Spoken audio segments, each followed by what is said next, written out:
very good contest. I'm sure neutrals are thrilled with the way it went. But where would you say, I mean, very tight, where do you think the momentum shifted decisively? What won this match? I think all 4 innings.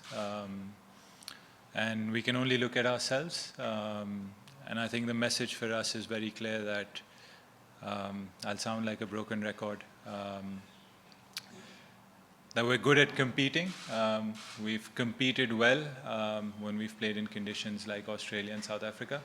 We have to be ruthless and we have to finish games off, and we have to seize moments where you're going to make mistakes over 4 days, 5 days, 3 days, how many days you play, but you need to have cushions. And I thought when it came to a time where we could get that cushion, whether that was with the bat, first innings, third innings, or whether that was with the ball when we had them 8 down on 2 occasions. We didn't have that cushion, and sometimes then you get partnerships like Bosch's innings, like Rabada and Jansen, and you don't have that enough cushion to sort of even accept that and still be in a winning position. So I think we can only look at ourselves. We had the game in our hands at various points, and we need to close that off if we have to win test matches against the top teams. Could I just grab a second one? Mohammad Abbas, who's almost 35, and just kept bowling. I mean, what do you have to say about it? Well, I think the message is clear. Age is just a number, and the disappointing thing is a performance like that should be on the winning side. Even Saud Shakil's innings, I thought that if we'd batted a bit better with him, he would have gotten his 100. He would have gotten 100 at the Centurion, which isn't always possible. So those 2 performances I felt deserve to be on the winning side, and unfortunately they're not. Shan, you've mentioned a lot of times the difficulty Pakistan have in getting over the line. Saud Shakil mentioned yesterday sometimes Pakistan struggle with taking the last 2 or 3 wickets or scoring extra runs.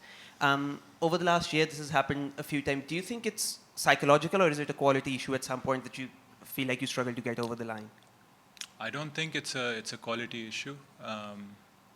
The quality is there, and we've seen it at various points. But like I said, to be a top team, to be in South Africa's place, to play a World Test Championship final, these are the things where you have to be ruthless. And sometimes you learn the hard way. Like I've also said before that,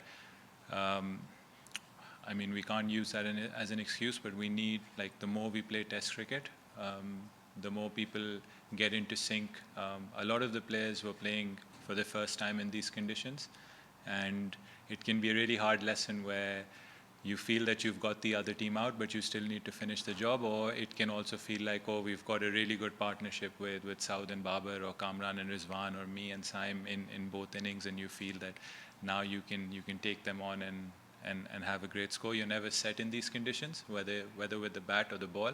And look, we're learning it the hard way through defeat. But look, the challenge is that that we have to respond to this, and we have to make sure that once we get into winning positions, we must make sure that we win the game rather than bringing the other team back in.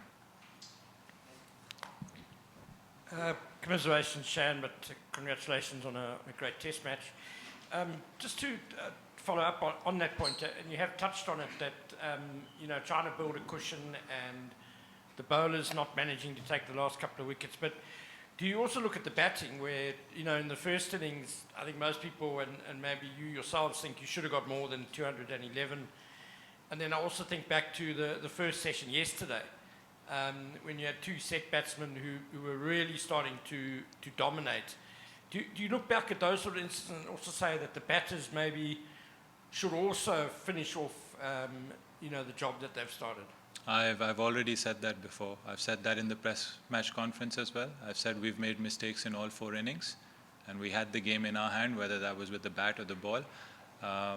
So I don't have to add anything and sound like a broken record. I've already said that we had partnerships, whether that was me and Saim, like I mentioned in the previous question, or Babar and Saud, or Even Jamal in both innings looked really good. So we're not here to make this ball versus bat. It's Team Pakistan, and over the four innings we let South Africa back in the game too many times.